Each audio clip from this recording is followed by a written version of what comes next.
Welcome back to the number one film podcast in the world.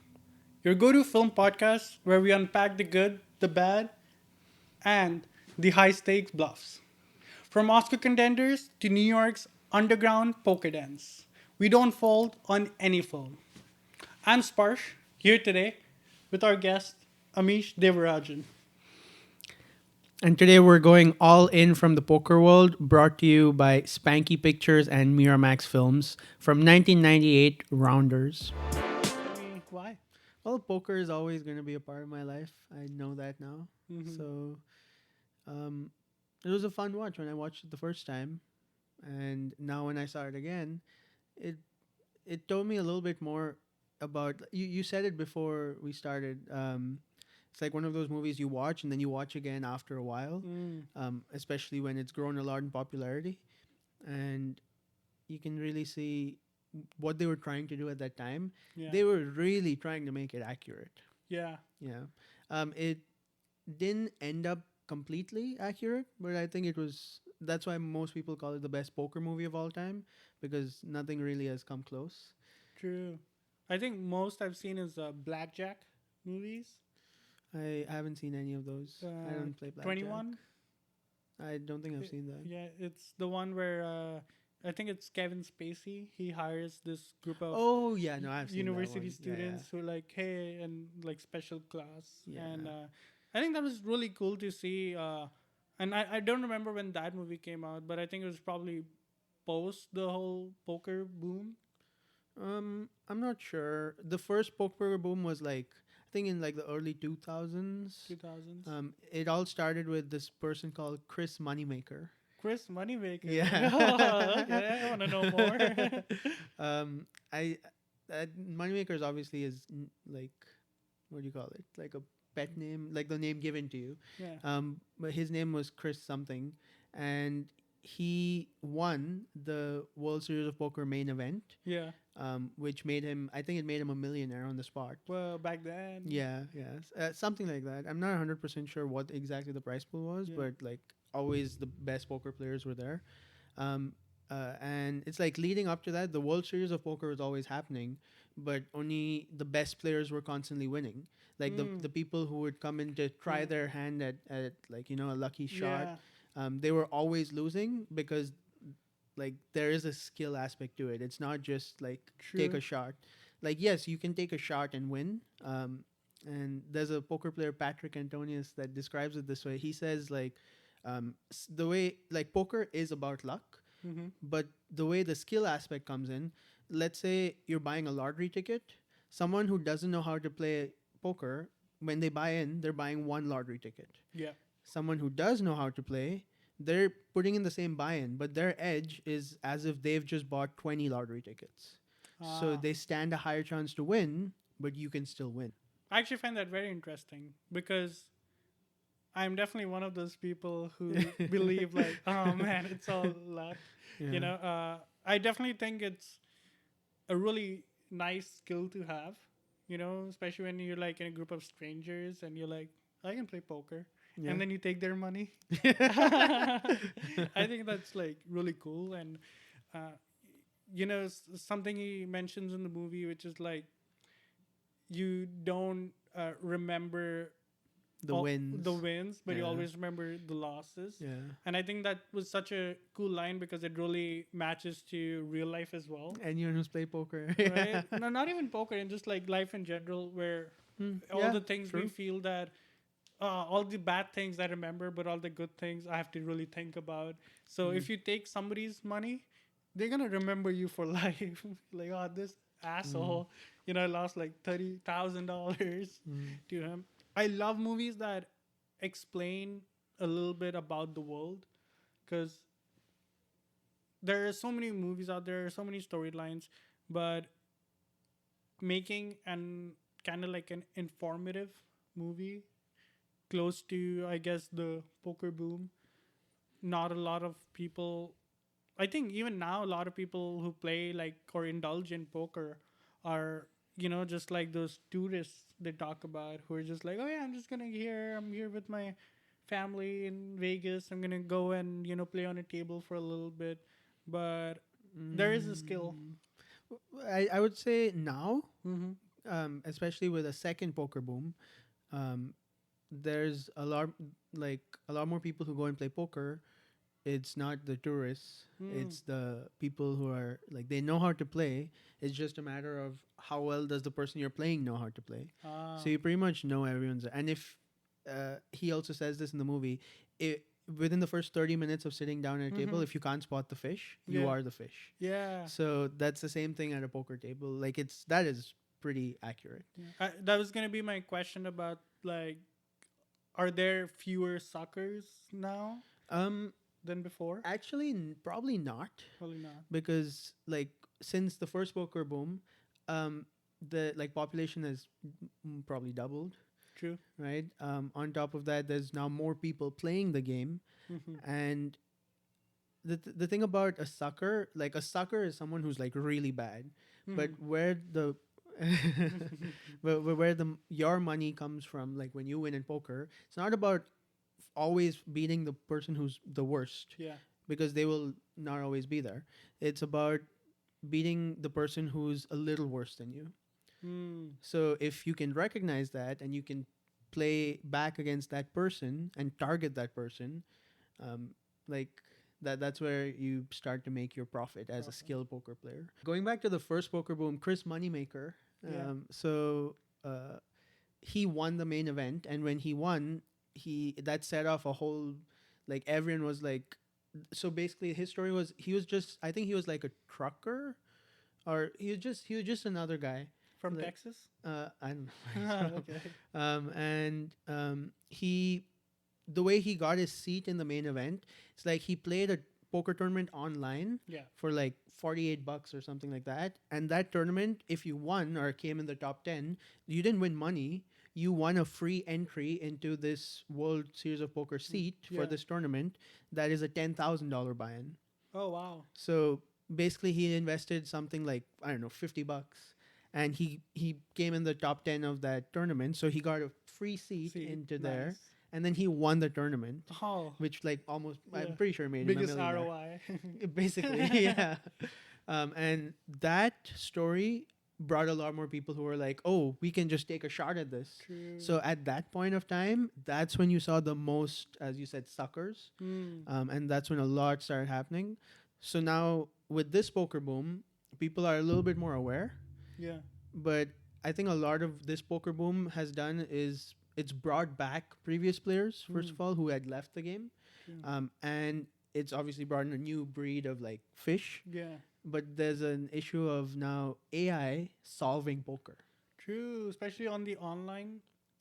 Even in person. In I mean, person. in person is always going to be live as hell because people don't have patience to wait for good hands. Yeah. But online is a lot more, like that's You a lot just more. have Chat GPT tab open on the side. Hey, I got these cards, and now you don't even need to type it. You can just like have a screen record, kind of. Like ChatGPT is probably not strong enough to do that accurately, but there's actual like they call solvers, game theory optimal solvers that are like have evaluated every single spot by playing them out a million times and understanding exactly what is the best move to make in every single situation, Ah. starting from pre-flop, right? Like let's say it goes small blind, big blind, and it folds to you. Yeah. What hand should you raise? How much should you raise? Wow. Because there's like you can min bet, you can bet 1.5 times what the blind, two times the blind. Like you can do anything, and you can even go all in, All in. True. right? So which is the best bet? And so, like to that kind of precision, AI has like solved in Texas Hold'em, which is Wow. 2 cards, and that can like very drastically change the game. First of all, it makes the fish a lot more knowledgeable because you can True. just Google how do I win at this game. It'll show you GTO solvers, and then it's like, okay, now let me try to just replicate what it's done. So it's not even about like, oh, like I'm just someone who's starting and I'm a sucker, I'm a fish. Let's go and try to make it. No, you actually have the best possible person giving you advice on what to do. So there aren't that many suckers anymore. I'm imagining it's similar to how they have those supercomputers they use for chess. Very similar. right? That just Yeah. calculates all the moves based on your position and the position. But on a chessboard, you're also able to see the position of your opponent, Hmm. right? Yeah. How does that change with like poker? Because I'm assuming Mm. when it goes to like, say, when you go to a casino, are they always just playing with one deck of cards? Is it multiple decks? And if it is multiple decks, how does the computer account for like, hey, what do other people have? So multiple decks is it's for the sake of shuffling. Hmm. It's not okay. So I should be more clear. When I say the computer is helping solve the game, it's not playing like worm. It's not cheating or like counting cards in the deck. Okay. It's saying based on probabilities and math, what is the Hmm. best decision to make. Okay. So so the deck being whether it's the same deck or different deck being used, that doesn't change like AI's answer to what is the best like spot or best option here. And at casinos, usually they use two decks to prevent. I mean, I'm assuming it's to prevent any kind of like card counting, and they have an auto shuffler that shuffles while hand is being dealt, Hmm. and then when that hand is over, they put that in the auto shuffler, take the shuffle deck, and then deal it again. Yeah, damn. I am waiting till, because you know how Meta has those glasses now, where you Yeah, can just get that AI in those you glasses, can. You or you have can. Neuralink, Neuralink. and then you're just like, okay, yeah, Yeah. I know what's up, all in, firsthand. When was the first World Series poker tournament? Because I know it gets mentioned, Ooh. and that's what Matt Damon's character's dream is all about. That he wants to play on that big table Yeah, yeah. with Johnny Chan, Johnny Phil Chan. Hellmuth, Yeah. and he talked about one more. He mentioned one more. Then they also show a clip of Eric Seidel versus Johnny Chan with Johnny Chan winning. Hmm. Eric Seidel is also a legend of the game.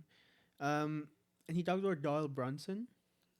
He is known as like the father of poker Oh. because he uh, like he pretty much was the ambassador for poker since Hmm. like the early 1900s. I don't know when he was born, but he was like he passed away recently. I think this year or last year, Oh. and he was like 90 something when he passed away. And Rest in peace. yeah, yeah, and he was pretty much playing poker for his whole life, and um, he's mentioned in the movie, but he's not really shown or anything. They don't talk about him much. But he used to talk about World Series of Poker main events um, before he stopped going to them.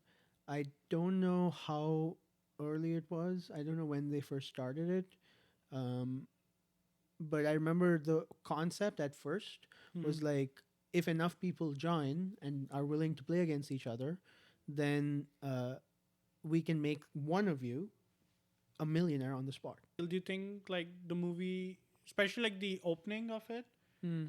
as somebody who loves poker, do you think it did a good enough job to really kind of hook you in and be like, you should spend time watching? Um, I think it had a pretty good beginning, and it started like the hook was good. Mm-hmm. Um, like for me specifically, I mean, I guess I knew it was a poker movie, so from the beginning, I just wanted to watch it. Um, I think the first scene is a very, um, it's a scene that is not super common today. Mm-hmm. Was a lot more common then. Um, so like an underground club, it Yeah. still exists today, and like I'm sure there are some huge ones. I don't even know about any actually. Yeah. I know there's definitely some in Toronto. I don't know about here.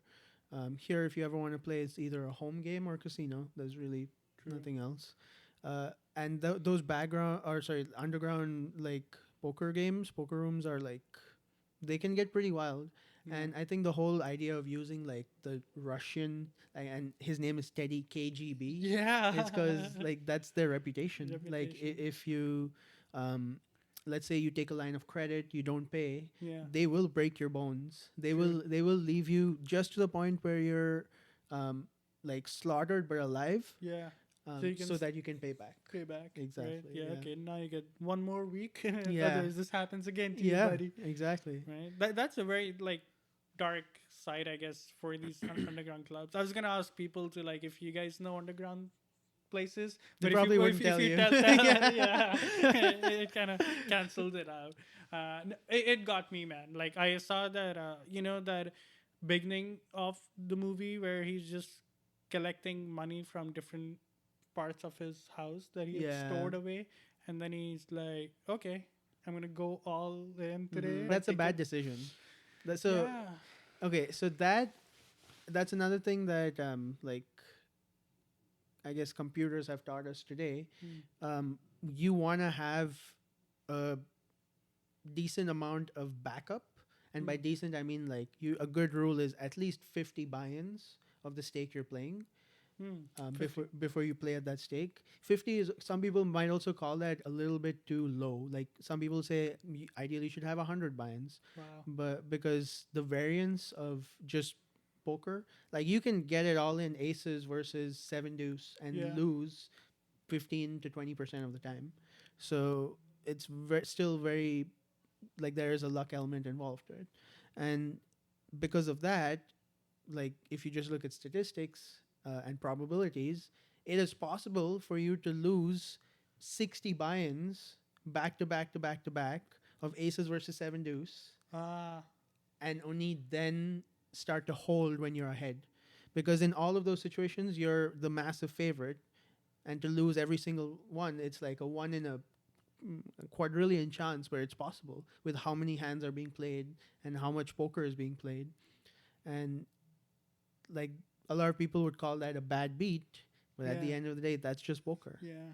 Or I think what he does is not even bad beat. It's just stupid. Like No, like he had the putting. second nuts, and it's Texas Hold'em. Yeah, but it's like putting. It's kind of putting all your eggs in one basket, It is definitely, and which is a bad idea. and it made for a fantastic scene. I think Yeah. for just an opening to have where your character that you've like obviously he's going to be the main character and the story revolves around him.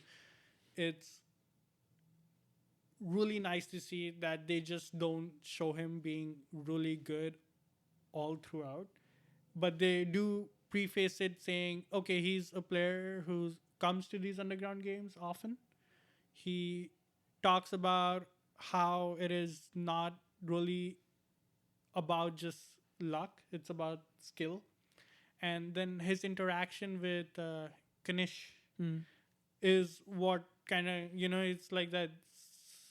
I guess I wonder, yeah, I really wonder, like, that's this sound in the head where, you're like, okay, I am gonna go and bet with this big of a buy-in Mm-hmm. and play this, and he's like, you should relax, maybe chip in, play smaller tables, you can get easily money from them, Yeah. you're building up. Yeah. But then he plays that hand, and then yeah, he does have the second nuts. He didn't make any mistakes.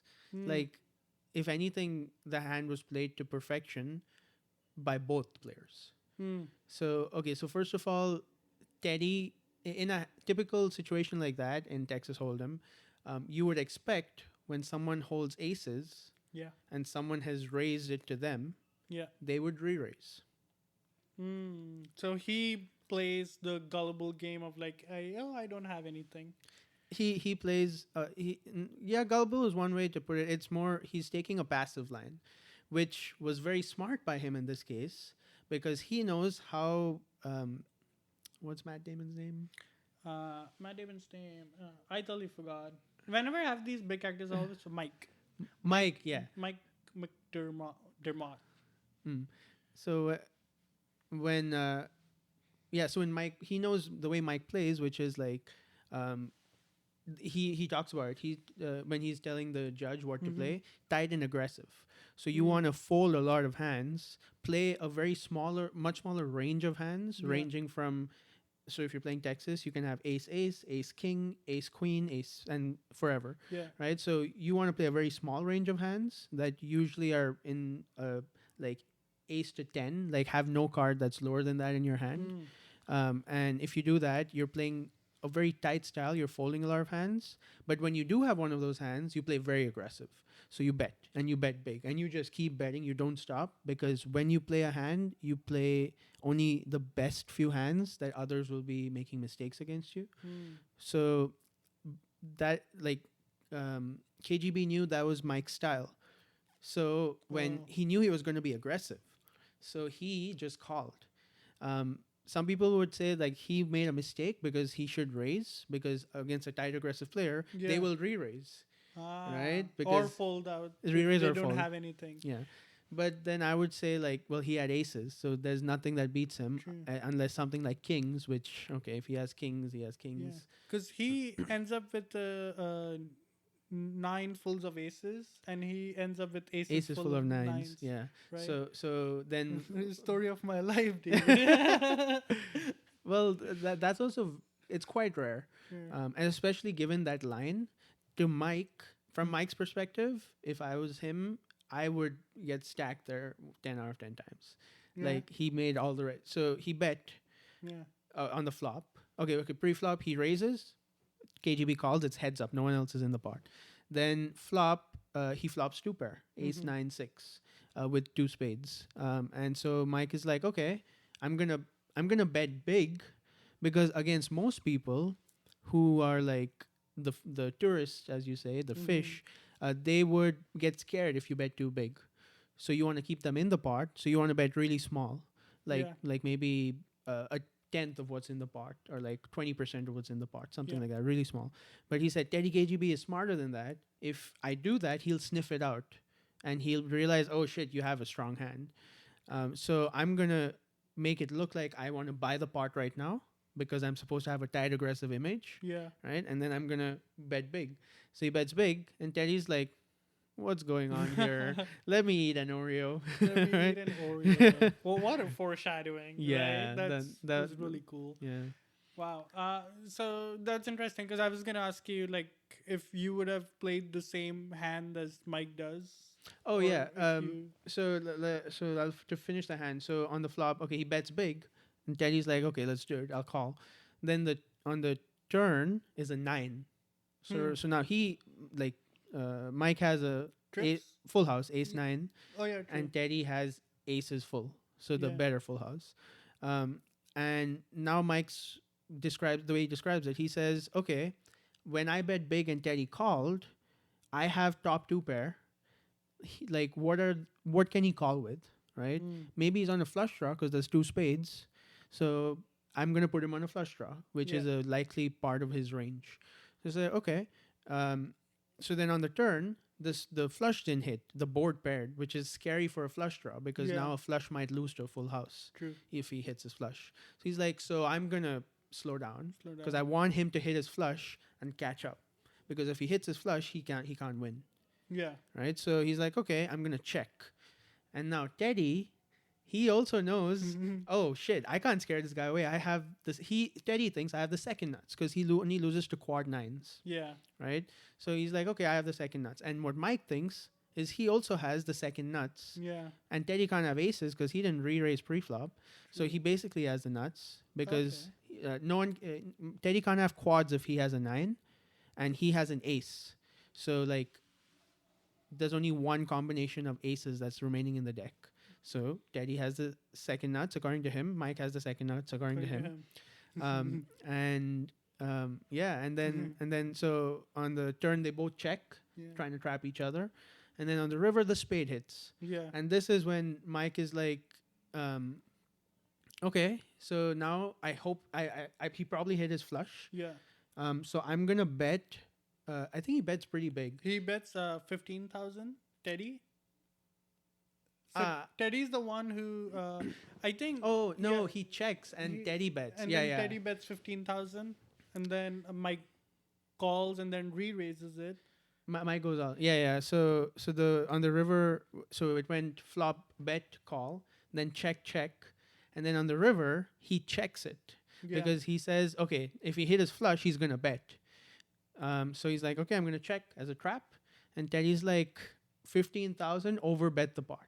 And Mike is like licking his chops here. He's like, oh, he overbet the pot. He thinks he's winning this hand. Yeah. This is perfect. His flush is no good at all.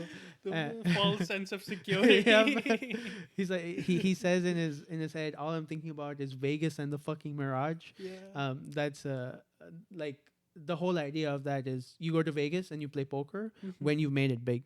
Yeah. So that's like the Yeah, and you top wanted level. that seed because I think that's where they have it, right? The World Series, The World Series of Poker. Yeah, it's in Vegas. It moves around a lot now. I think like there's also a European poker tour. There's an American one. Then the World Series of Poker is like the main one or the most popular, I guess. But there's other tournaments that run as well. When I was in Vegas in December, I saw like a few places where they had the sign for World Series of Poker. Yeah. Like, oh, mom, I made it. No, but those tables were too big to play on. He starts with 30K as his buy-in. That's what you see when he gets the chips from Teddy the first time. Initially, I thought the guy in the front and the guy on the table are two different, and it's just like Russian twins. The guy in front. So when he Oh, enters the underground and he gets the buy-in from Terry, but then I realized, oh, the shirt you can see. But they don't show him like playing with like other people on the table. It's just him and Teddy. No, there are other people. So it's like I think there's like 4 or 5 people. 4 or 5. And Oh yeah, the heads up happens in the end. Yeah. Right. So it's just that hand was heads up. So because they didn't have like a mention of like, oh, he's been on this table for like how long, I saw him come in with 30,000, check, like play the blind, right? Teddy raises 15K. He matches the 15K. And then he raises to like 33. Yeah. And I was like, how do you get more money than your buy-in? So he bought in for 30. He says, I have 15 here and another 33 to raise you. So that could be interpreted in 2 ways. First of all, he's saying he has 33 in total, which I think is the more likely scenario. Yeah. He's won 3K so far. And before hands that are not shown on the screen. And that just like 3K in a game that big is nothing. Easy, yeah, it's peanuts. Like in one hand you could be down 10. Like that means nothing. Do you remember how much like the blinds were? Because they're like 20, 60 or something like that. Way more. Was it like 300, 600? I think it might have been 300, 600. I'm not 100% sure. But if it was 300, 600, then that's so 600. 6,000 is 10 blinds. 60,000 is 100 blinds. So 30,000 is 50 blinds. And so yeah, he won like three big blinds. Yeah. No, more than 3 big blinds. Like 600, 3,000 by 6, 5 big blinds. 5 big blinds. And that's insignificant. And then the other possible situation is that he calls the 15 and raises him another 33 because he actually has 33 to raise, which means up until that hand he was crushing the table. Yeah. Right, which is like they had played a lot of hands and he was up more than 33K. Because I think only Teddy and him seem to have like bigger stacks. Yeah. Right, and but I really wish like movies, because I don't know, I'm pretty sure more people look at this thing, and it happened during when we did In Time as well, where he's shown on the poker table, but he automatically... that poker scene is so bad. Right, and they just have like a higher, what do you call it, he just has more money than he would have starting in. And for a lot of people, especially like people who know the game, and they're like more focused about these things, I imagine they're like, oh, wait, what? He started with 30 and now he's like 45, 60,000 in this hand. Can happen, yeah. Right? And yeah, so that was the only point in the beginning. But apart from that, I think that whole scenario of him just coming into that underground, you see that environment, you see this Russian dude. Also, the actor who plays Teddy, John Malkovich, big actor, really talented. he improvised the Russian accent. Oh. It wasn't initially meant to be like, oh, this is gonna be a Russian character, but he was like, yeah, Yeah. yeah, play cards, boy. So it's like fantastic, and then you know that okay, your main character has had a big loss, and it kind of made me happy because like, Yeah. right? Because you see him being sad after that, going to Yeah. his job, driving the truck. Yeah. But yeah, that scene was perfect, and That story has happened to a lot of people. yeah. There's I don't remember who, but someone also talked about it where they were like, people who are today considered poker pros, Mm-hmm. they are not the best poker players. They were the ones that got lucky at the right times, Hmm.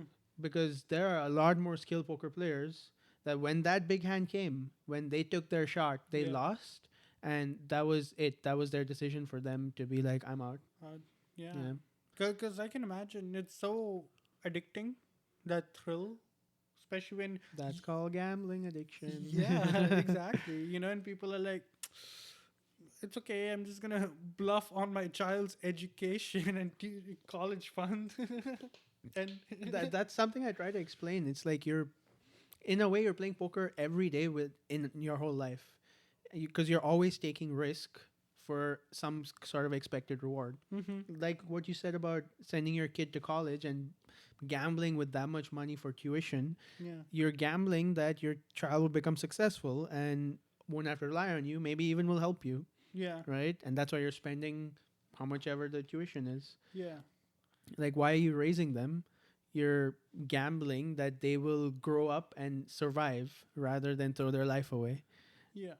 right? And But this is poker seems more like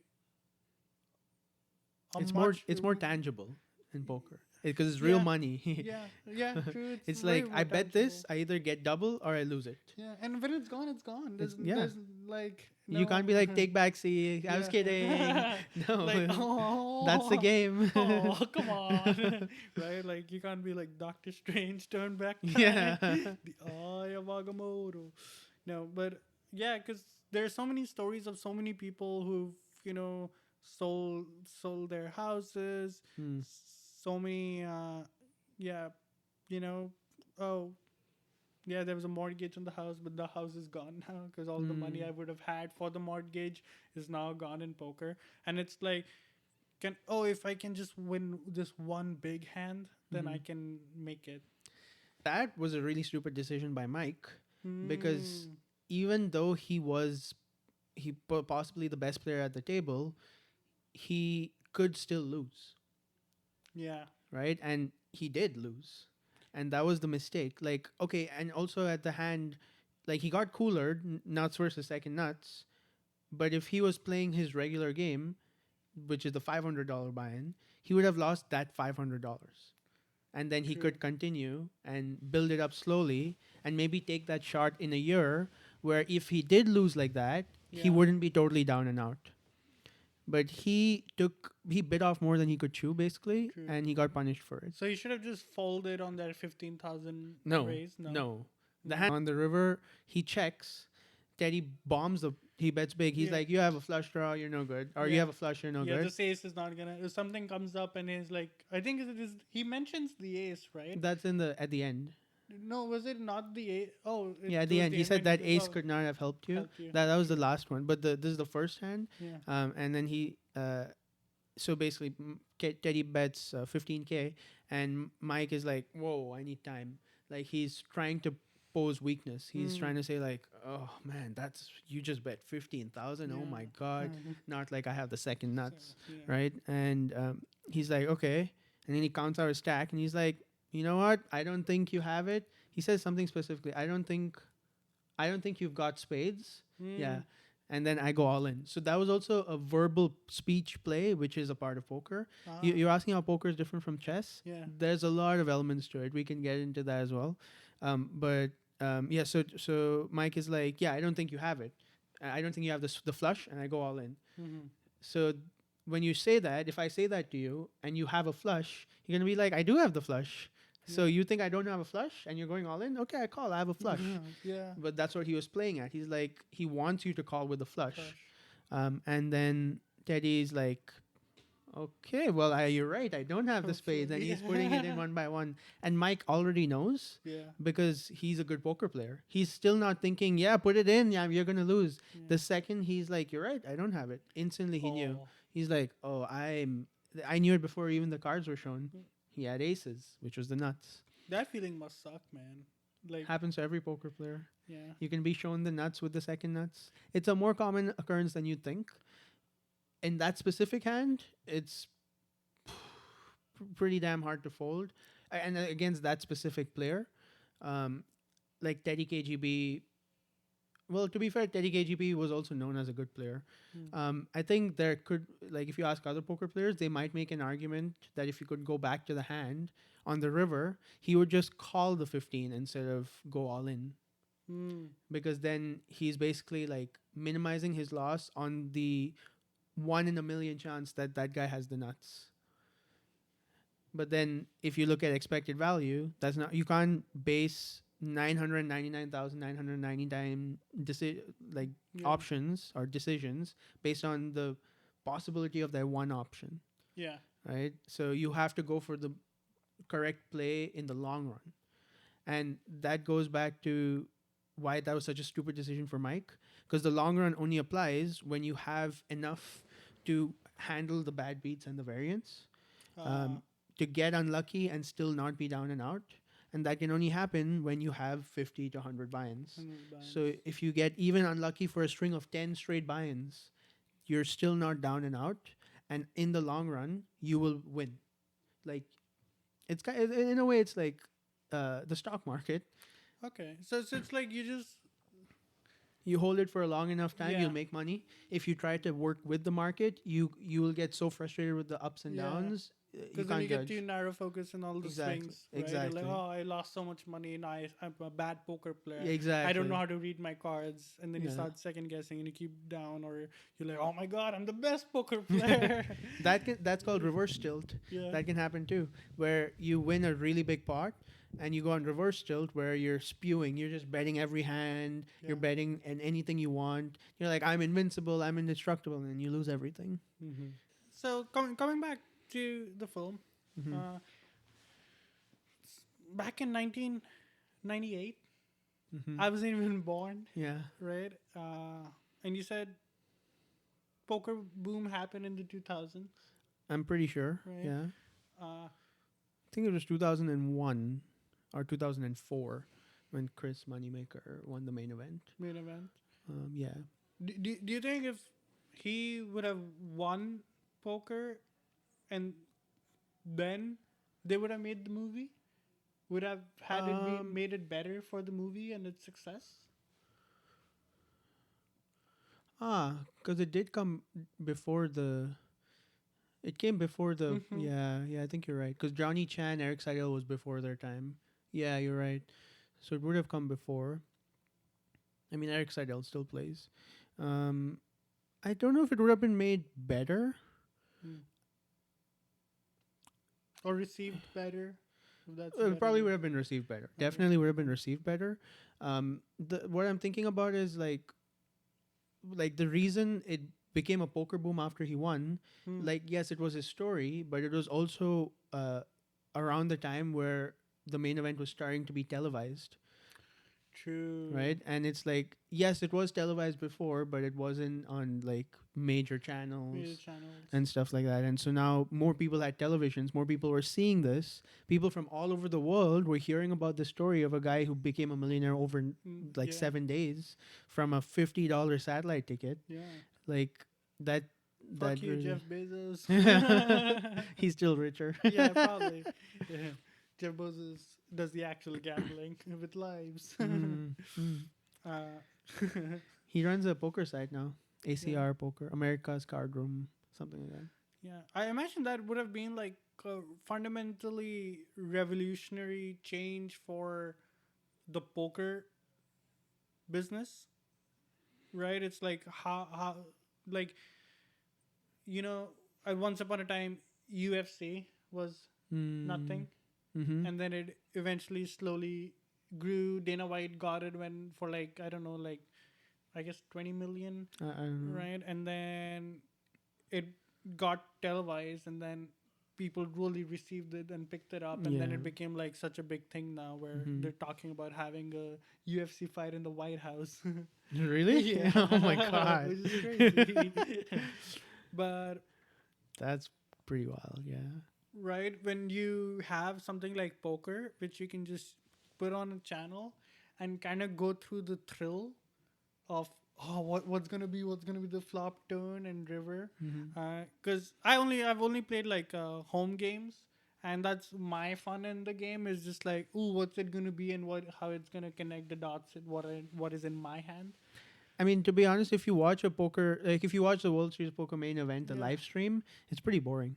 Yeah, because they're professionals. You already expect. I want to see like some dumbass who has no Yeah. idea, and then just one guy who's just milking him. Yeah. Right?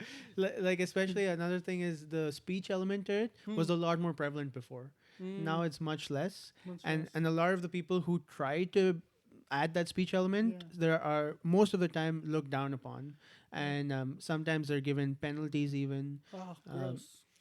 it's like so Daniel Negreanu, nicknamed Kid Poker, Mm. also one of the biggest ambassadors for poker. Pretty much he's been on like television for poker since he was Yeah. like 19, and now he's like 40 something, and he's still on television for poker. Television. Look Yeah, at that. and he Millionaire? definitely, Yeah. yeah. Oh, multi for sure. Yeah, his tournament winnings alone are more in like probably like the 30-40 millions. Ooh, Yeah, nice. he's also one of the most winning players of all time. One of. I mean, the thing is, if you can't go just by the poker winnings, because it's just like life. Like if you look at the Forbes list, Elon Musk is the richest person on the planet, but in True. real life, the Saudi Yeah. like people are Yeah. the richest, like the sheikhs. Hundred Um, percent. but yeah, but he speaks a lot. Mm. Like like he says it also. He tries to make every game more enjoyable. If someone is not responding well, he stops speaking. Yeah. He's not like Yeah, probing. in your face about it. Yeah. But he's at least gonna make an effort to be like, hey, what Yeah. do you have? Exactly. Yeah. He definitely tries to add the speech element. Um, also now in some tournaments there are rules against speaking. So for example, if the hand is multi-way, if there's more than two people in the hand, speaking is not allowed. If it's heads up, Yeah. only the people in the pot can speak. Others cannot say anything. Thing. Um, uh, so stuff like that has been implemented for this. There's also people recently like Will Kasuf. This guy prominently speaks, and he gets on people's nerves a lot. Yeah. So much to the point where at the last World Series of Poker, he just got banned. Oh, really? He got kicked out of a tournament in the middle of a hand, and there was news coming out that he was banned. But then after that, he was fighting it. So I don't know what's going on, Yeah. but that went that far. Yeah. And then last year, they were talking about this guy Martin Cabral, and there were some videos surfaced of him speaking, and people were like, "This is not good etiquette. This is bad for the game." Yeah. And this year, they're showing the same videos of him speaking, but it's a lot more from a comedy perspective because he's more cracking jokes and stuff. And last year also, he got a lot of like flack from people for being like for just speaking, and he was like, "I don't know what you guys are talking about. This is my game. I've played it for like 16 years. I've done this at every moment, and for some reason, you guys are hyper focusing on it now." This year, he's totally fine. Yeah. And the whole idea of adding the speaking element is for like live body tells to see all of that. And if you watch a poker live stream now, there's very few people speaking. So really, it's a bunch of people with sunglasses, hats, Yeah. covering most of their face, just doing this. Yeah. They've not touched grass in a while. Well, Right. That's crazy. Are you pro or against the rule? Do you like oh, talking? I thought you were asking if I'm a pro. I'm not a pro. No. Am I pro or against it? I'm for it, Mm-hmm. but I understand that everyone has to agree. Unanimous decision on the table. Exactly. Or like a rule that, okay, this tournament, no talking allowed. This tournament, do whatever. As long as people agree. Like I want consensus because even if one and a unanimous decision, even if one person has a problem with it, I will say we can't do this. For example, I think it's as similar to like how much if you're at a home game, you ask your friends how much is the buy-in, True. and they say $100, you say, I can't really do that. You'd want him to play. So Yeah. you'd say, okay, let's do 50. 50. Can't do that. Let's try 20. Okay, that's better. Good. Mm. Let's play with 20. Um, and um, and if you're in a situation where you're speaking and people are having a good time, which can still happen and has happened, like Yeah. whenever I've gone to the casino, um, then it's fine. But the real issue comes when you start talking about a hand. So, like, let's say you and another guy are in the hand, and I folded something, and I would have made the nuts in the river, and I go like, oh man, I would have had the nuts. You start telling someone else. That's True. giving those players information, Yeah. right? And when he's betting big, he now knows he cannot, or it's much less likely he has the nuts Nuts. because he folded Yeah. the nuts. Or maybe you're just like bullshitting. Still, Right? then now you're influencing information that is also highly frowned upon. It's not disallowed, Yeah. but it's highly frowned upon. I would like there to be talking like that. Yeah. Yeah. Because When we play, boring, but I do understand if it's like really influencing, because you're about to bet with your money and they're playing with like big stacks, so you're like, oh, this person said this, and now you kind of get influenced. Mhm. Like, oh, if I beg bid right now and this guy just said that he has the nuts, then this guy is gonna either think I have the nuts and he's gonna fold, or he's gonna think I'm bullshitting. yeah, and call exactly, and Oh. there's a lot more of a mental aspect to it. And there was a big hand, I think last year or 2 years ago, that had some controversy, but no one, like the person who lost didn't. I don't think he did much. He understood it was fine. It was it was on Hustler Casino Live. It's a casino in LA, Mm-hmm. and they live stream their biggest poker games. Nice. This one was $1 million buy-in, and $1 million was 1,000 big blinds. If you think Yeah. better in big blinds, and so it was a very deep stacked game. So it's not your typical. You don't see a lot of all-ins, Yeah. because you're playing, like, the blinds are very small compared to how much is in your stack. So this was a hand where there was a lot of re-raising and stuff, and basically by the river it went all in, and the guy who went all in was bluffing. The guy who called, he didn't have anywhere close to the nuts. He just had a hand that beats bluffs, Oh. and he ended up calling, and the controversy came from a third player who was not in the hand. Exactly. That's why it becomes in $1 million or $2 million Yeah. pot. This is where it gets crazy, Yeah, that's right? annoying. So the third guy. So it went like this. It went like pre-flop, whatever, fold, fold, fold. It goes to this guy. He raises. Okay. Now the guy right next to him, he's looking. He's like, oh, how much did you raise? Oh, and he sees the raise. And while doing that, he lifts his cards to see his own cards, and he catches a glimpse of his cards. So he and the second he does that, he's an honest guy. So he says, "Oh shit, I just saw your hand, man. I just saw your hand." And he's Yeah. like, "Well, what the fuck do I do now?" So then he quickly takes a look at his hand. It's a bad hand. He's like, "You know what? I just fold. I'm out." Right? And so he just that gave now it went so fold, fold, fold, Fold. and now the other guy in the pot, Yeah. he goes, "Okay, I'm gonna re-raise," and then everyone else folds, and then the hand is between both of Both them. of them. But he talked about it briefly, or I saw one small clip about it where he says, "Yeah, the fact that this guy did that gave me so much information. It almost determined me calling that river bet and thinking he might be bluffing." Okay. So I don't know how exactly that works, because you can also use that information to trick yourself into making the wrong decision. Yeah. Right? So, but they're also more experienced than I am, so Yeah. they know what they're doing better than me. Yeah. How much is like?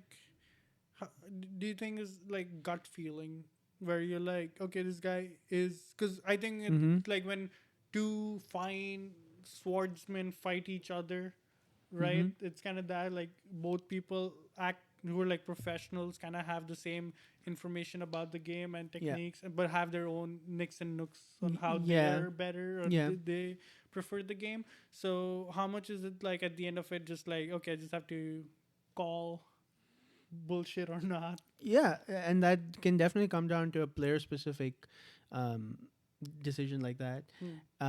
So in an optimal world, this is how like AI has solved the game, like solved.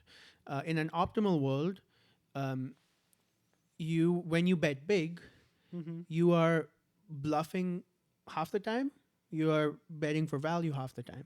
Mm-hmm. And the whole idea is you want to make your opponent indifferent between calling and folding, because either way, in the long run, you are going to be make both of you are going to be at break even $0. Oh, okay. So based on that logic, how do I determine whether to call or fold? Because you have to call 50% of the time, fold 50% of the time. True.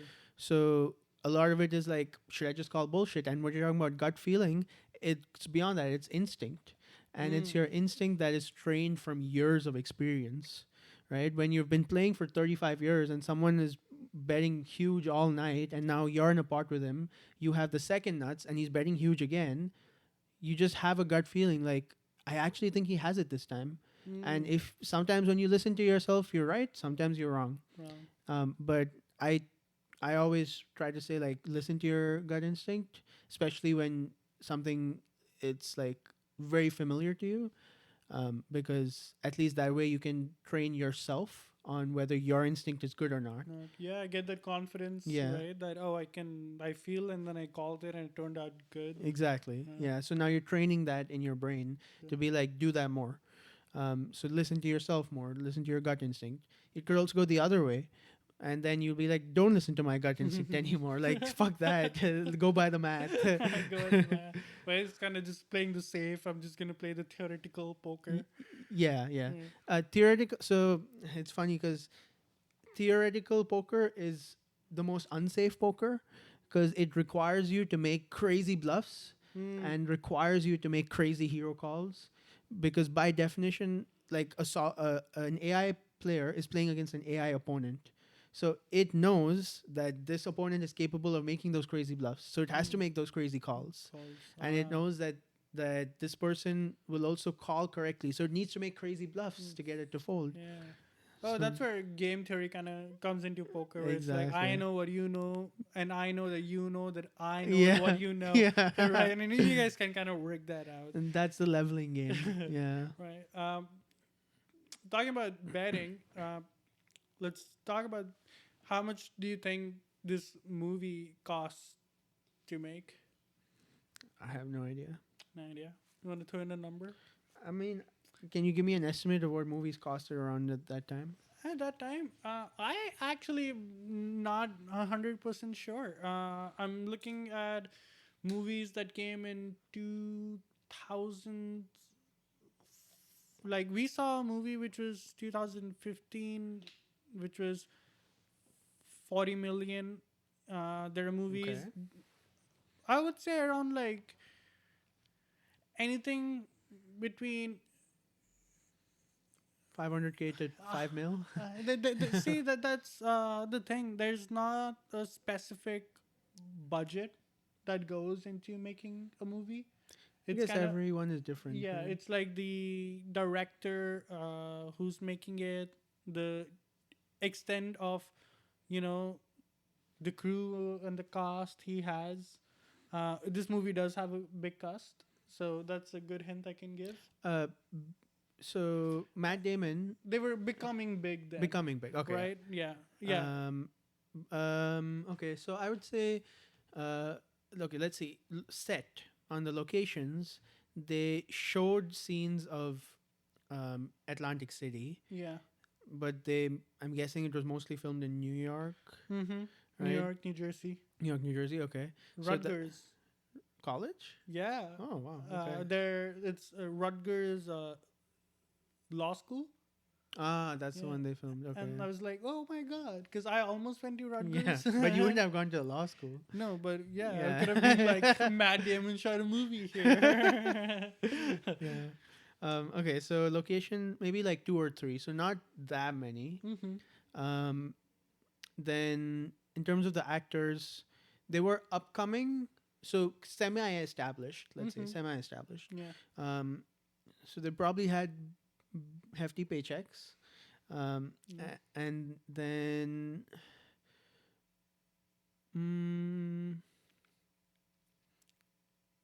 okay, so let's say all the actors combined got paid out 2 million, Okay. and then with the sets and everything,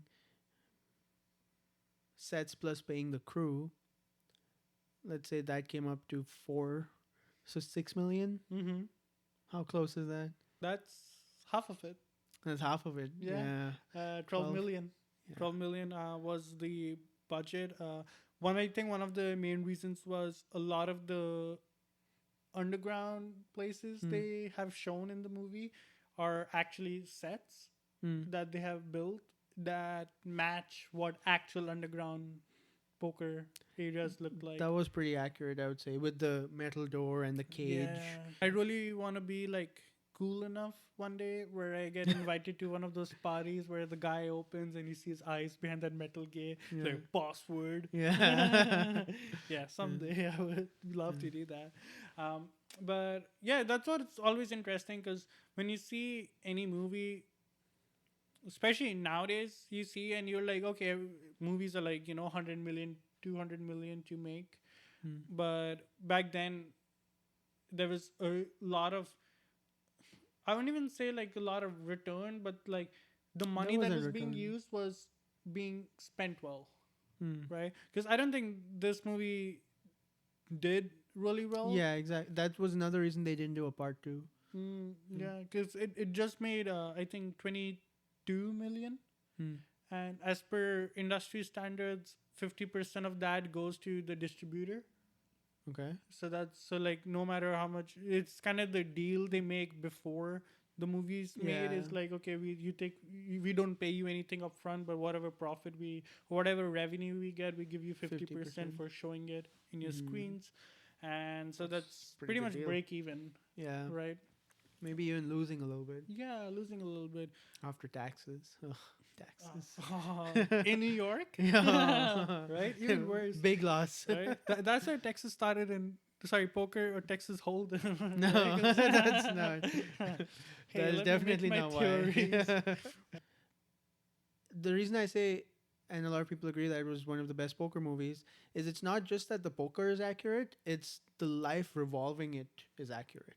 Mm, Right? Like you talked about the scene where he's pulling out all the money from his house. yeah, That's his bankroll, and when his girlfriend finds it, his gangster roll. yeah. That is how it used to be. Like you would just carry around a bankroll Bankroll. everywhere you went, and like you didn't want to have all your money on you at once, so you hid it in different places. So even if you do get robbed or something, you don't lose all of it, right? So there were ways to keep it safe.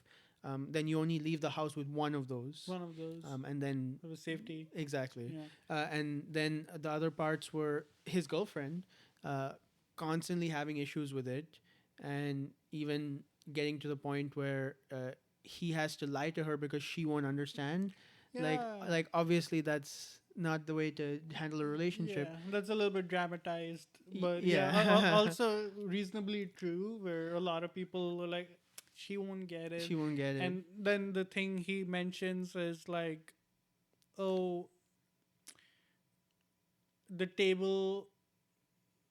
Well, winning those hands was the first time I've been Felt alive, felt yeah. alive, which And is she was like like, the worst thing to tell your yeah, girlfriend. yeah, Right? that's really bad. Right? But it's also like, when people say like they have a kid and then they get something and they're like, oh man, this is the coolest shit I've ever had in my life. Yeah, right? yeah. And then people, oh, but what about your kid? Yeah. Come on, that's not what I meant. That's not. I felt really good. I felt excited. I felt alive. Right? Because you go to sleep by 10 p.m. That's just have to leave at night. And I could be cheating, but I'm just playing poker.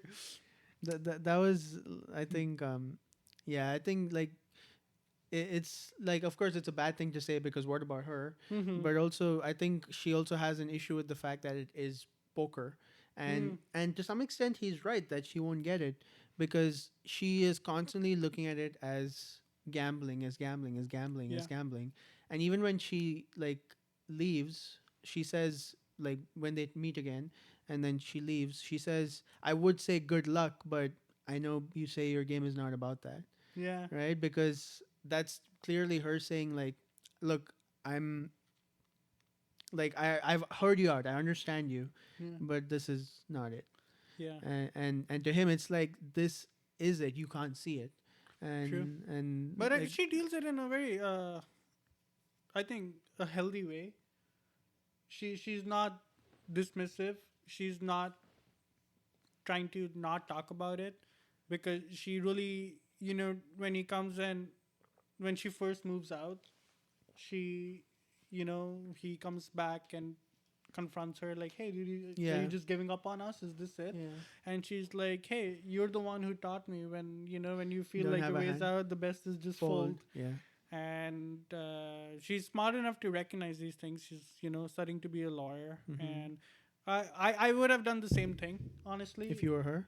if I was her. Mm-hmm. Because a I think part of a relationship is taking the time to explain it to me why this matters so much to you. Mm-hmm. But if you cannot, I think it's totally okay if people see things differently and choose to go different ways. Yeah. And I think the director, John Dahl, uh, Mm. never heard the name before until I read about this movie.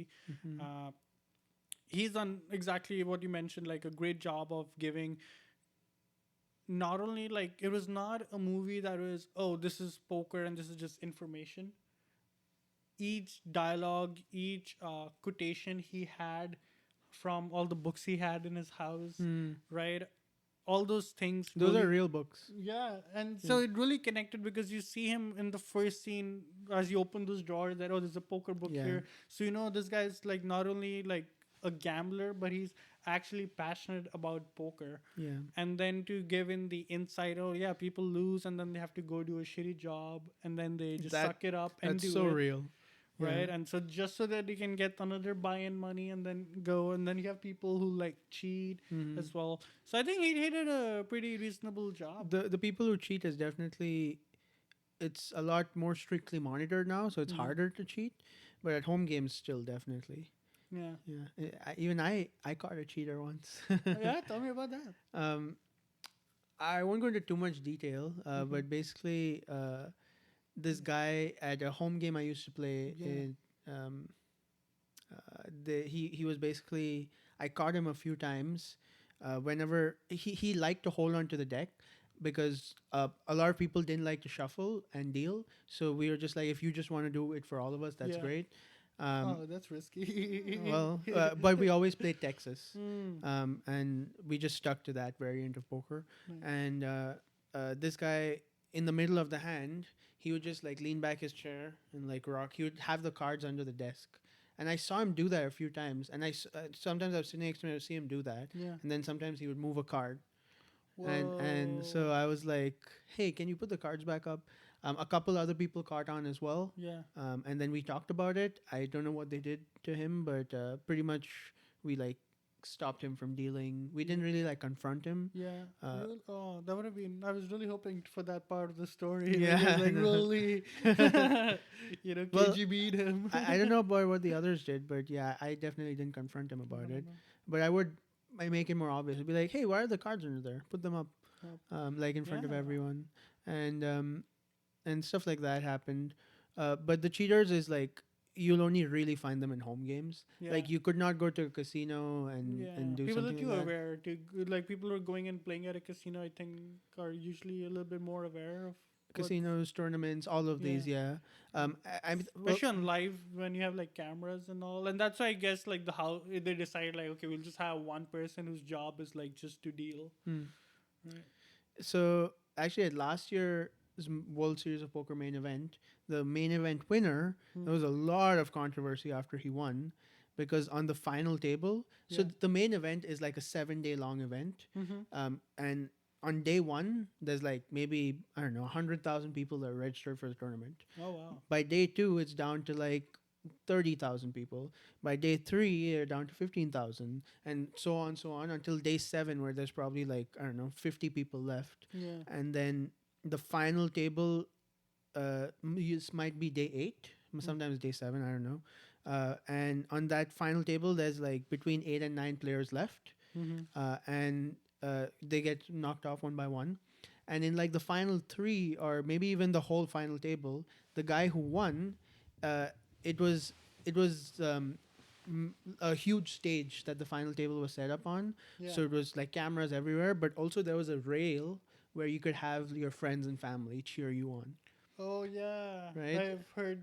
Yeah, I don't know about the controversy. Continue. So on the rail were like two or three of his friends and poker buddies, and he kept going to them every time he folded and in between hands because they can see the live stream that's happening. So they can see everyone's cards. They It's on had the a laptop. monitor. No, they have a Uh, laptop. oh, They're okay. literally watching it as he's Oh, so playing. they can all tell him kind of like what everybody else Eh, has. It's a delay. There's a delay, so it's like they can't know what's happening right now, but in like 15 minutes they can know exactly what happened in that hand. Hmm. So when they see that hand, now they are using that information, putting it into AI, getting an output from the solver to say, this is how my player is playing. How should I adjust? Ooh. This is the cards my player is folding. He's more likely to be this type of player. Yeah, How should I change my game to make the most out of that? that's And nasty. and they were giving him advice in basically in real time. Yeah. And when it was down to like the final three, they were literally looking at the charts and stuff, and they were saying like, look, this hand is a hand that you should play against him. This hand is a hand you should play against him. If you get dealt something like in these range of hands, like you should play against him. And he won, and yeah, there was a lot of controversy, but it ended up dying down. And people were like, should we stop using, like, put a ban on using solvers at like the final table or something? Yeah. Because he wasn't using it himself. He like loopholed around it. His friends were using it. Yeah, and I don't know how do you even like. I guess you can just put a sound barrier, but then people will start like Morse code with their eyes. Yeah, cheating not as prevalent anymore. Wow, but that's crazy. Like I don't know. I think what's worse than being a sucker is being a cheater. If you look at it from a poker's perspective, this is what Worm says. Yeah. He says, "I'm not a cheater. I just find the biggest edges, which is life. Like he's doing it But if immorally, you're a cheater unethically. in life, you can have not the best life, but as long as you've been honest, that life is much more respected than somebody who's reached the top by cheating. But you're at the top. Who cares about respect when you're at the top? Well, that's yeah. That see, that's a good moral question. Like is it the journey or is it like how you got to your destination? Because yeah, sometimes you have. I mean, yeah, like sometimes you have to kind of go through different means to get somewhere, but I think cheating is in my head a little different, and yeah, I would lose value and respect very quickly if I find out that oh, like this person is reached to where they are by cheating. So the thing is, also in the context of Worm, um, he kind of believes his own story that he's not cheating.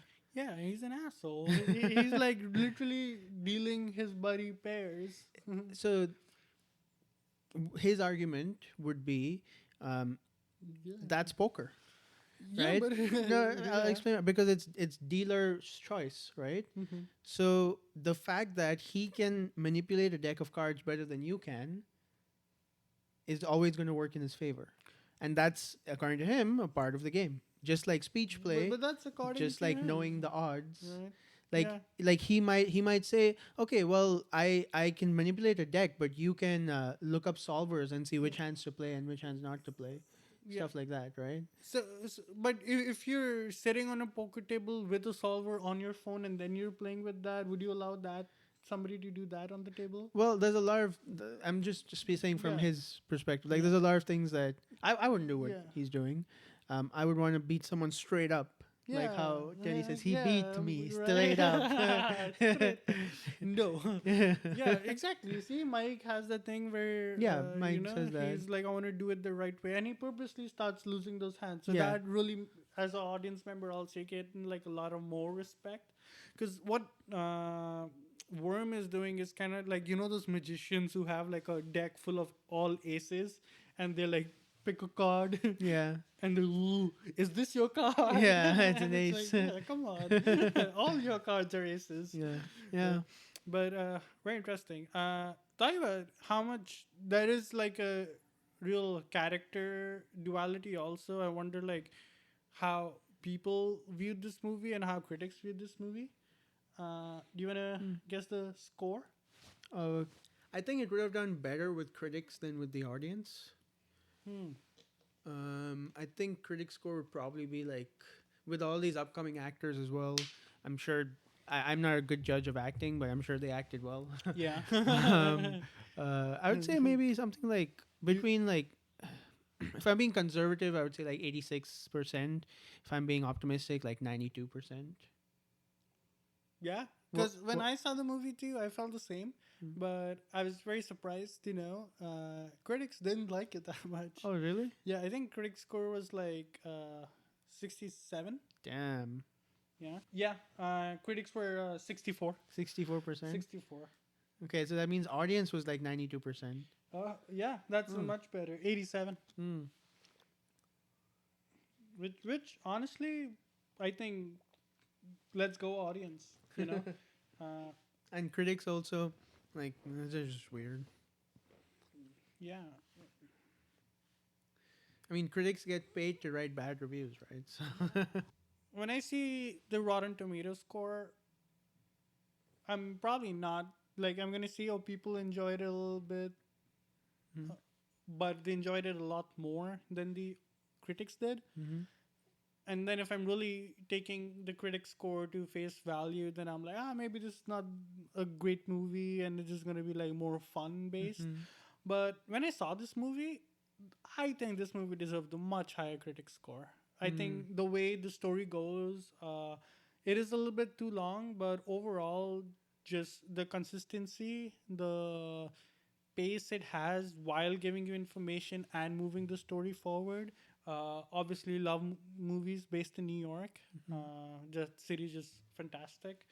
So I was really like shocked as well that how can they do this like for a movie that is because see I get it audience they see poker they're like oh my god right money somebody's getting rich right and I think that's something that really speaks about it. It's like how much we enjoy and like other people's success. Like oh my god this guy's like crushing it, he's gone and all in. And then we're all like oh what is it gonna be or what is it gonna be. So yeah, I was pretty shocked about why the critics would decide to give it a low number. Also, given that both what's his name, Matt Damon. Matt Damon and Edward Norton Mm-hmm. have really successful movies Mm-hmm. in around those times. Like I think Norton Hulk? did Hulk in like 2005. I'm not sure about the year.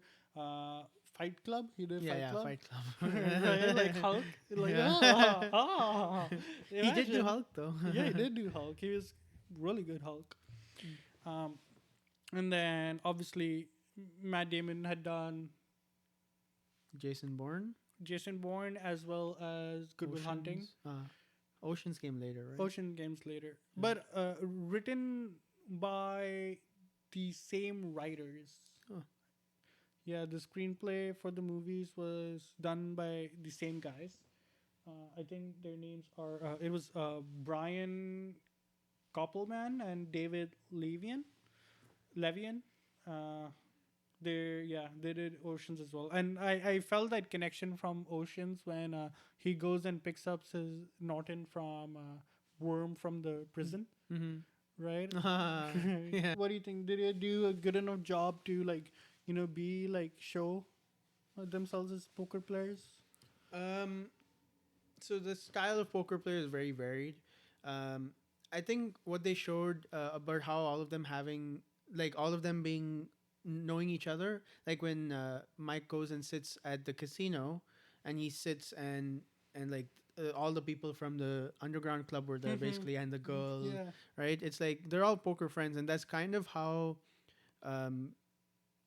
Even recently it still happens where it's like a group of people who play poker, they'll just get together, they become like their own group, And it's like they study together, they play together, not to take each other's money, but to get better, Yeah. so that they can improve together and go like together. They can take shots at a bigger stake. Biggest take. They can like pool in their money, give it to the one best player, and ask him to play at a bigger stake, and they all get their cuts. Yeah. They can also go to like maybe they can make the plan to go to Vegas, do a road trip, stuff like that, and that kind of group it still exists. Um, and so having all of them there knowing each other was pretty accurate, and I think like their acting was like I again, I'm not the best judge of acting, but I think it was pretty good. um uh like when Matt Damon talks about why he took that shot, because it was a stupid decision to do that, right? He says because he sat at a table with Johnny Chan, the World Series Poker Yeah. main event winner, and he beat him, right? Because he Oh. raised and re-raised. Oh, so that maybe that's another thing that only a poker player will get. So he sat at a table. He was at the casino. He was playing some small game Yeah. when he was building it up to take his shot, and Johnny Chan walks in.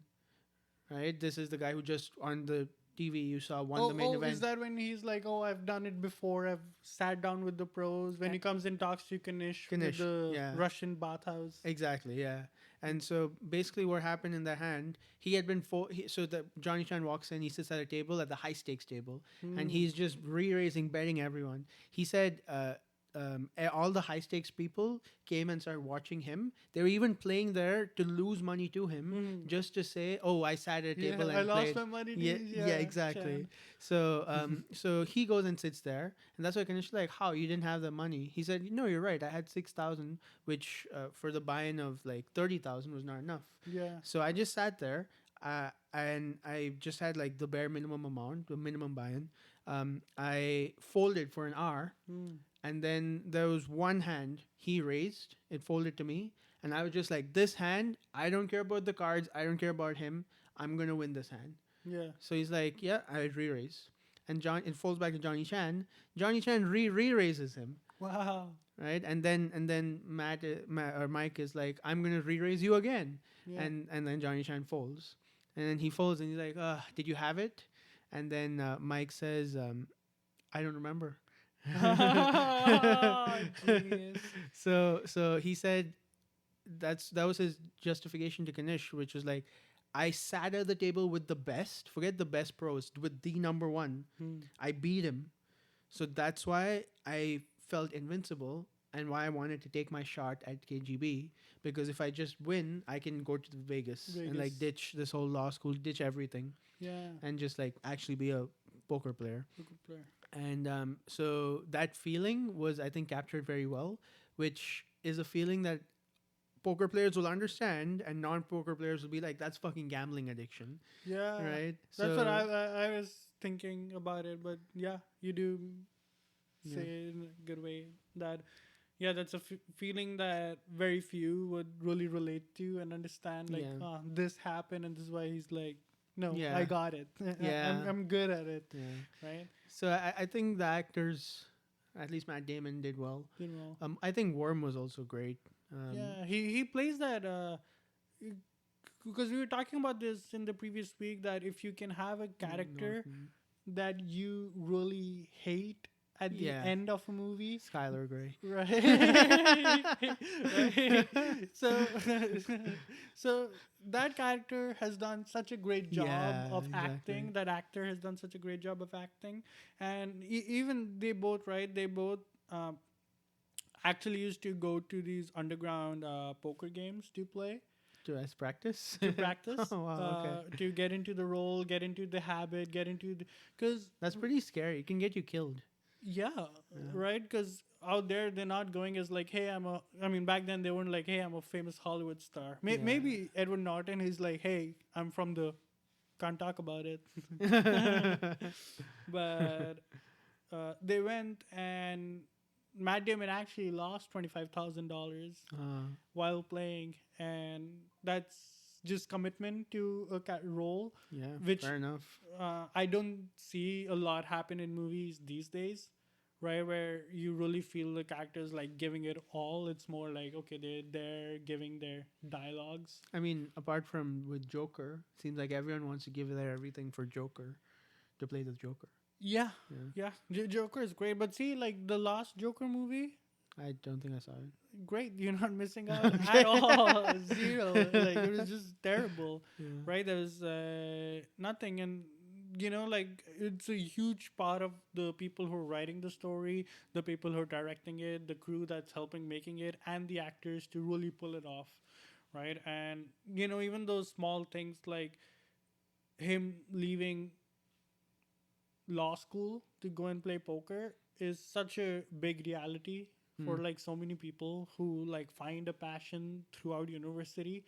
And this is, I think, one of the biggest pluses of being in university is you're getting an opportunity to be exposed with so many ideas and so many people, right? And then you never know where you click in and you're like, oh, I went to this class with my friend because I was bored, and so I went, and they were like in like pottery class, Hmm. and then I was like, oh, this is really fun. So I started making baskets on the side, and then I started a business, Hmm. right? And same with him. He's like, he's been playing poker. He's like, no, he's smart enough to get into law school, which is Yeah. on its own, it's not easy. Yeah.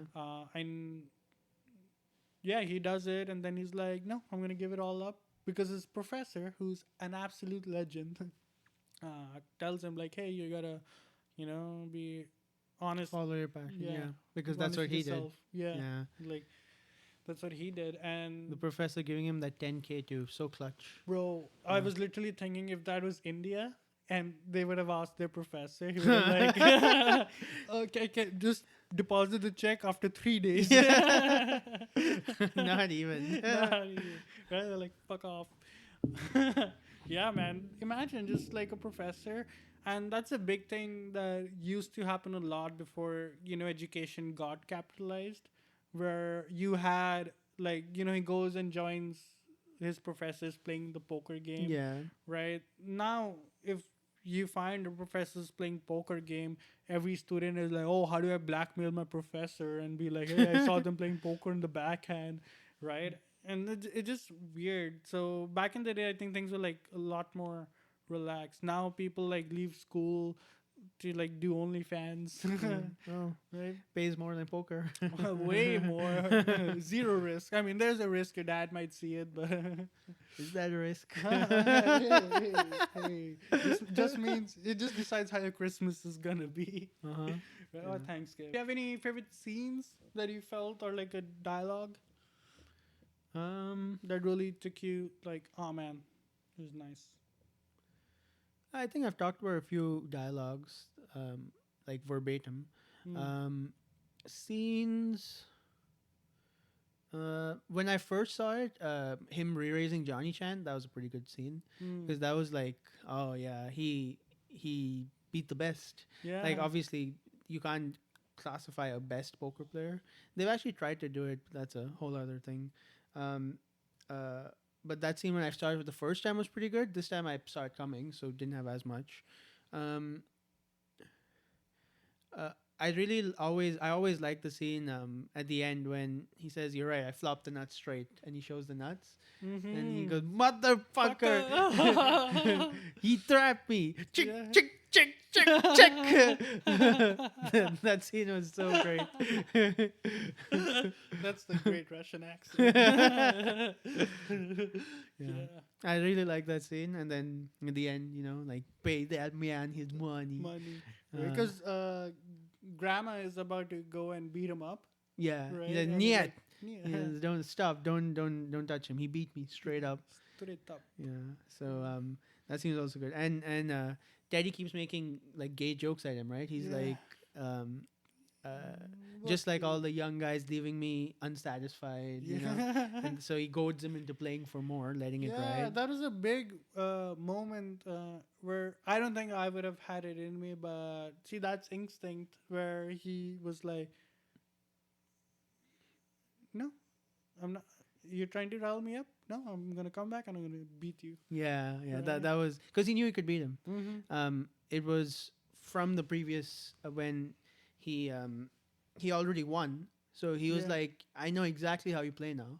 It Yeah. took me one time, and now I'm gonna crush you. Yeah. And then he was losing, but then the key hand where he figured out his tell, that tell scene is a little bit Forced. not forced, but it's like people's tells aren't that obvious. Like Yeah. especially someone of that kind of quality of Mm-hmm. player, like it's not going to be that obvious. Someone like a tourist Yeah. would probably do something like that, Yeah. but his quality of player wouldn't. And um, when he folded, like he basically folded a really good hand on a in a situation where it's super unlikely that your opponent has the best possible Mm-hmm. hand. Um, so he was like, "I'm just gonna fold because That foreshadowing of like when he does it in the beginning, because yeah, when he doesn't have the best hand, he opens it in front, but otherwise he wants to hear. no, that wasn't the tell. Even you missed it. What A lot of wasn't people missed the tell. wasn't that the tell where The, he picks up the Oreo and like in the first scene of the movie he opens it by his ear and then he realizes it and then he, no. oh my god. So so the tell. Wait. Without lying, we want honesty. How many guys didn't get it? Like me. Go on. So that's one. Like people think, oh, he heard it. People think when he opened it and the cream went on one side, he Yeah. picked one versus the other. Ah. Like am I bluffing Yeah. or value raising? But the real tell is it's a lot more obvious than that. It's that when he opens it and he eats it, he's not bluffing. When he opens it and closes it and puts it away, he is bluffing. So that scene is Ah. shown three times. Once at the beginning, where Mm-hmm. he opens it, he eats Mm-hmm. it, he has the nuts. Yeah. Now it's shown the second time, where it's the very first hand when he has the 10K, he comes back, Yeah. and he has kings, and it goes raise, re-raise, Yeah. he re-raises them all in, and he's like, okay, I fold. Yeah. But just before he does that, he opens the Oreo, Yeah, and but he puts it in front of him, and then and he yeah, closes and it, then he puts it back, Yeah, says good. fold. Oh. Yeah, and then when he has that big hand of like he flops the straight, Yeah. and Mike has the top two Mm-hmm. after he's goaded him into playing again. Yeah. And then he sees him doing the Oreo thing again. Like Mike is about to call, Yeah. right? And then he sees him doing the Oreo thing, and then he eats it. That's when it all clicks in his head. He's like, "Wait a minute," and that was it.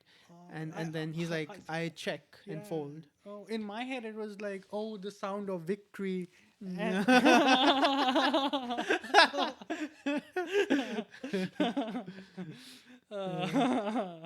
I wouldn't get into law school. Yeah. But yeah, that's crazy. What's I can't obviously ask you for your tell, but I don't think I have a tell. but what's some of the most recognizable tells that you've come across amongst people? Hollywooding is a big part. Hollywooding. So we call it Hollywooding. So it's like when someone has a really strong hand Mm-hmm. and you bet into them, Mm-hmm. they were like, oh my god, kind of Oh. like how Mike did in the first hand. He's like, True. oh, I need time. Oh my god, Yeah. what's happening? Like, oh, are you really trying to bluff me here? You know what? If you have it, you have it. I'm all in. Kind of over dramatic, Yeah. selling it. That is always Hollywooding. strength. That's a great word. I like that. And other tells are a lot more player based. Sometimes you can look at something as specific as one thing people say is you don't want to be chewing gum at the table because unconsciously you might chew at some times and not chew at other times, and you might be specifically chewing at times when you have it, not chewing when you don't have Yeah. it. There was one that was a big thing for a while. This guy Fedor Holds, he won a lot of money playing tournament poker. He is considered one of the greats, but he also openly talks about how he also ran very good, so got like held at the right moments, got very lucky because his run was pretty unprecedented. Like he won like $30 million in the span of like 5 to 10 years, which it had taken other players like 25 years to get there. Wow. So he said he held in a lot of those big spots, and he also looked for an edge wherever he could find it. And one of the places he found an edge, when a person makes a big bet into you, you just want to stare at them, notice everything that they're doing, And he said usually around the 8 minute mark, when you've just been staring them down for 8 minutes, they start you can see their vein pulsing on their neck, and you can use that to deduce if their heart rate is high because they're bluffing, or their heart rate is high because they're just in a big hand and they're unfamiliar with the situation, right? And based on that, you can make your decision of what you want to do. Wow. And so Since then, have more people wear like more people wear hoodies. They do hoodies. this. Yeah. They wear glasses. Just turtlenecks. Turtlenecks, yeah. The turtleneck convention. And also because that was taking so long, now they started instituting like, okay, you have only you have chips that you use for an extra 30 seconds, Yeah. and you get only a limited amount, so you can't tank for 8 minutes every single hand and see that. But at that time you could, so he used as much time as he wanted. Wow. And also people get impatient, True. right? So I get super excited the moment I have anything. yeah. And most of the time I'm so bad at it because I'm just bad at it. I don't even know, oh, I had something better. Even if I think, oh, I have a king pair, right? And there's like a full house on the table. I have a king pair. Yay! I get excited. Yeah. But now slowly I think, but I always look at that, and what goes in my head is, when I don't have anything, how can I do a fake tell? Well, you need to know your tells for that. Yeah. And also, when you try to make a fake tell, if you don't know what you're doing, you're probably being too obvious, Yeah. and they're gonna be like, "You're Hollywooding," and they just throw it away. Throw it away. Yeah. So that's kind of the carpet, where it's like, okay, what? I don't know what you're doing. Stop being dramatic. Yeah. That's insane. Like giving out your own tells is something that the best pros do, because they want you to look for it and like latch on. They want you to be like, oh yeah, he just did this, and that's usually a sign that people are bluffing. Like if a pro starts Hollywooding, like you should be very suspicious. Yeah. Yeah. That hey, you never know. That might be a strategy. It could be. And so that's where the leveling game comes in, right? It's like, okay, he thinks I'm a pro. So if I do regular stuff, he is going to act like I'm a pro and like believe me more. Yeah. So I'm going to do something that's going to make him not believe. Like I'm going to Hollywood, which is something that only like silly people do. Yeah. And show like I'm playing strength. But actually, he knows I'm a pro. So maybe he knows that I'm acting that way, so that I'm showing strength, and then I'm actually weak. So it's like that's the leveling game. Leveling game. And it can go really deep. Just play for fun, man. See, yeah, that's why I liked the cops when they're playing. They're having a good time. Buddies down shift, just chilling, having some beers. Playing some cards, having good gossip around. Then comes these two guys. That is, I think, my favorite scene. Because one, it was a great scene. I think just showing that, oh, you're cheating. The only good thing I didn't like about that scene was like a group of off shift cops is the last place you want to cheat at. Right? And that's exactly why he was like in the car. He's like, it's either me or you. We're not both playing here. Yeah. And then he still weaseled his way in. He comes back, and I hated Worm's character then so much because it's like, we all have people in our life who are not good for us, right? But it's never an easy decision to make to cut them off from our life. And as you see with him, he keeps giving Worm chances, right? He comes in, Worm is like, I want to go play. He's like, no, I don't want to. But then he comes back. Worm is like, oh, I know you would. Yeah, right. exactly. Then he goes to this new place when they go where that girl is there, and she gives him like 2K of credit. Yeah. Right. He goes and plays, and then he starts cheating on that table. Yeah. Then he's like, hey, you need to lose money back, Yeah. which is, I think, so cool and fair on Mike's part, but also I wouldn't go that far. Like, don't give it back, just don't do it. But he gives them back. Then he's starting to pick up credit all this time Yeah. from the same place until she comes over at his Yeah. house, He's racking up credit in your right? name. Like Yeah. 7K to his name. And interest starts. And Yeah. interest starts, which is even worse. Can you imagine you wake up and your best friend has owed you like $7,000 That's what he when he talks about juice, that's interest. Some interest? people Yeah. miss that. Yeah. Very interesting. I Yeah. actually missed that. I only understood interest by like they mentioned the numerical value and like Oh. this how much it would be No. Like she even says like, yeah, so he's racked up 7K in your name and the juice starts tomorrow. tomorrow. So that's why he's like, okay, I have 1,000 on me. I'll give that to you, and do me a favor, cut him off. So Yeah. don't give him any more credit in my name, and yeah, I'll pay back with the juice and everything. Yeah. I thought juice was the that they're gonna okay now the pressure of paying it back No. comes. Wow. Yeah. Maybe I gotta watch this movie again. That's Yeah. very cool. I think I mentioned it before. There's some lingo. Most of it is poker lingo, but there's some other lingo revolving around it. Yeah, Street lingo. So it's like it's possible you didn't fully understand. yeah. And it's not just you. Like anyone who doesn't know much about poker, if they watch that, Yeah. it could even be a boring event. That's why I thought critics liked it more than audience. So the critics are stupid. They didn't get it. Like if the critics all played poker, I think they would all like it, but then they would all be biased, so they wouldn't Yeah. be allowed to be critics. So True. yeah. Right. He doesn't tell that grandma is tied up with because grandma basically gets Tied up money with from KGB. KGB and is Yeah. like, okay, I'm just gonna buy his Yeah. debt and then he'll just owe me the money. And did you see? You're talking about ROI. Did you get the math on what he's asking him? So he said he bought all his debt, and Which his is debt 15 15K. and then he's asked for 25. Asked for 25 with juice Yeah. interest. So when he bought up all his debt, he didn't pay 15. He Yeah. paid 30 cents on the dollar. So he Hmm. paid 30%. So he 30. paid 30% of 15 is like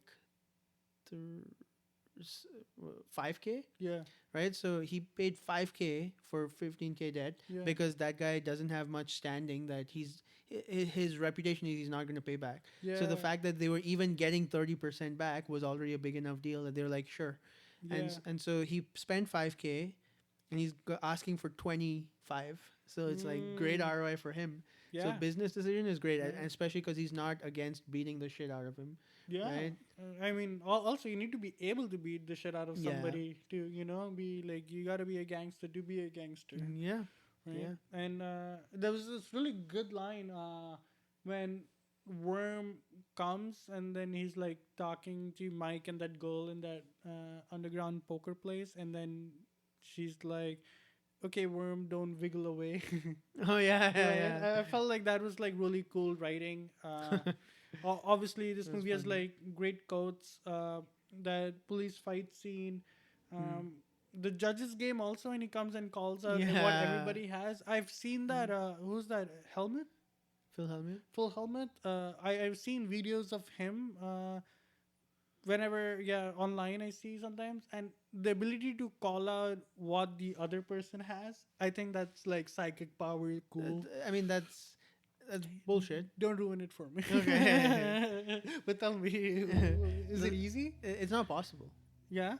So if you walk into a room where in the middle of a hand Mm-hmm. and you've only seen one person's cards, or you haven't even seen one person's Yeah. cards. Now they were playing a unique variant, so things might change a little bit. I don't know what the variant was, but they were showing one or two or more of their cards. In that case, things change a little bit, but from what I understand, the way he called out, you missed your flush draw. You were hoping for trips, and you hit your two pair, but you know it's not good. Like that is, he basically got that. He's saying from reading their body language, which I think it's like it's more than an over dramatization. It's like impossible Yeah, because like you he guessed the guy had like, oh yeah, you have a pair.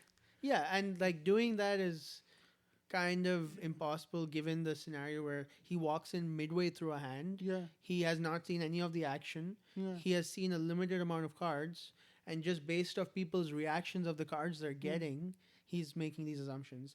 Now, I think it's totally possible that based on their reaction, he chose to raise the max because all of them were like, "Oh, Yeah. Like based on that, you can raise. But him calling out their cards, that is the impossible part. Possible. Yeah. So how does Phil Helmet do it? Where he's like, oh, you had king nines, or is he just calling shots and No, some that like in situations like that, he is. So in a hand like that, where Helmet calls out, you have this, right? yeah. The way the hand is played leads you to the solution that he has this hand. There's nothing else that makes sense. Oh, either I have the nuts, or if I clearly don't, so he probably has the nuts, and this is what it is, and then he calls that out. That is one situation where that can be the case, yes. And it's like the way a hand is played. It's like if someone keeps raising pre-flop, they're basically saying, "I have the best possible hand." Right? They just want to put all their money and they want to bet their house on it. Yeah. They're saying they have the best possible hand, True. right? And then if like someone that does that again, but this time they make a small tweak, they're like, yeah, I'll bet everything, just not my house. Right now, that changes. Like, okay, so maybe he has the second best hand now, right? So it's like you're based on the way the situation has come to that specific decision point. You can deduce. That's where your instinct comes in of like, it just feels like you have this exact hand because this hand makes sense. Yeah. But in a situation like that where you have to read three people's cards, Yeah. like that's not possible. Like not being a part of the game, not knowing how they play. Like you saw the reactions of their last cards that they picked up, and you based your decision on that. Yeah, that's possible. But the fact that you know their cards, that's a little bit too much. Your score for the movie out of 10? So I saw this very interesting video where this guy talks about how the most commonly scored score out of 10 is 7.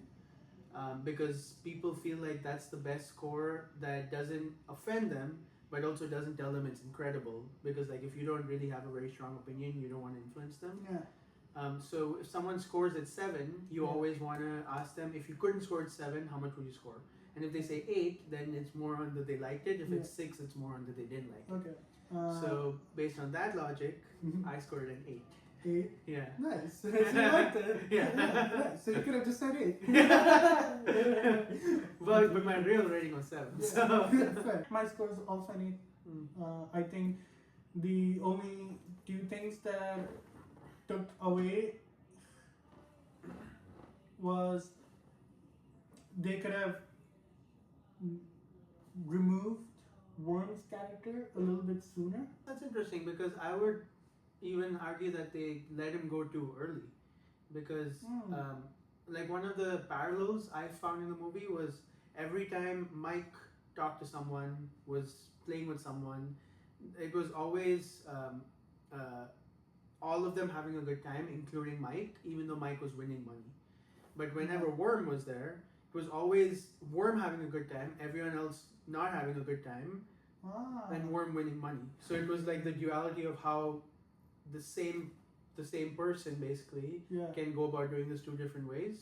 And so I would have wanted to see after Mike won, if Worm had come in then and been like I don't know, added his own twist to it, and like maybe we got a glimpse into what that would have looked like if Worm was the one playing instead of Mike.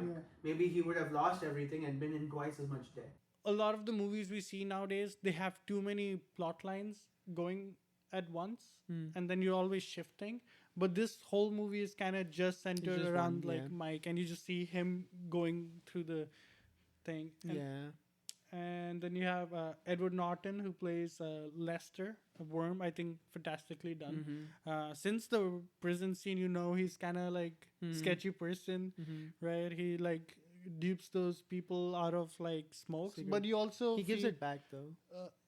But he's playing for smokes even though he never smokes. Yeah. So that kind of like, he's doing it for the thrill, and in his eyes, he doesn't think he's in the wrong at all. Yeah. You know what you were mentioning? Like, no, like, I'm just getting an edge over the other person. I'm here to win money. It's how I win the money. It's how he approaches life. Right. And and the shortcuts. So like that dynamic, I think, is a very popular dynamic in a lot of pop culture. Like another place where it exists is in Suits with Mike Ross and Trevor. Trevor. Yeah. right?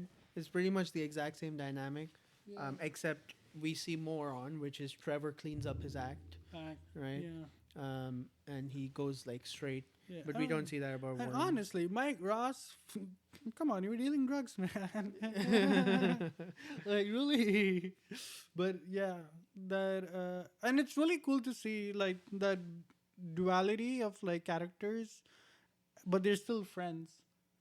Yeah, well, it's like they were friends since they were kids, right? So Yeah, they grew true. up together, like a lot of shared memories together. Together. You can see why they were best friends. Like Yeah. they've done a lot together. Almost had the same girlfriend. Really? Yeah, because when Trevor leaves, she Oh, you're talking about. I'm talking about. Well, I guess they're both. Mike and Ross. Oh, sorry, not Trevor and Ross. I was talking about Mike and Worm. Mike and Yeah, Worm. Oh but yeah. yeah, I mean, I'm sure that could have happened Like, too. no, Yeah. no, please, ladies, come on, you're better than worms out there. John Malkovich, fantastic. That's steady, right? Yeah, that's Yeah. steady. KGB. That what, what do you call it? That attention that these actors who are now like into this what we call superstars, they're so good at demanding your attention and being like, hey, look at me now, like I'm giving my dialogue, and you're just like, okay, what is he gonna do, how is he gonna behave, and just as I guess like his final boss aura that he has, right? He does kind of have that. Right, like pretty good. And I think that's what we're missing in also in movies these days is like we don't have like superstars. I mean, it's all about money, right? Like, you want to do what sells. You know, you have a track record knowing that this guy his face on the screen sells. True. So it's like, why give a shot to someone else who might be a superstar, but will Yeah. most probably make you less money in this film. Because Right? that's gonna inspire more actors to go out there and Does that pay make me an right attempt. now? Huh? Does that pay me today? No, but Exactly. but for the future, It's all for about profit. Right? yeah, but that's why we don't have good movies these days. That's why we don't have something like Rounders. I mean, I would love to watch Rounders get made again. I think it would be a fantastic, and it could literally just be him losing a hand at the World Series or something, and then kind of going back working with him. I think after that movie he played in the World Series and he lost. Yeah, Yeah, it's like yeah. really early. That's pretty funny. Petra, like the lady who works at the underground restaurant thing. Jean Grey from X-Men. Yeah, I was like, no way. I've seen her. She's also the wife of Liam Neeson in Taken Yeah, 3 yeah. and Taken 2. Yeah, in all three, I guess. And then she dies. dies. Yeah, Yeah. yeah. Spoiler for a movie we're not even discussing. That's how much I love giving spoilers. I think the girlfriend did a great job. She had a pretty small role. Gretchen Mall. She's very pretty. Well, yeah. Yeah. Oh, okay. Sorry, you have a girlfriend. You're not allowed to say that. But yeah, she's so attractive, super smart.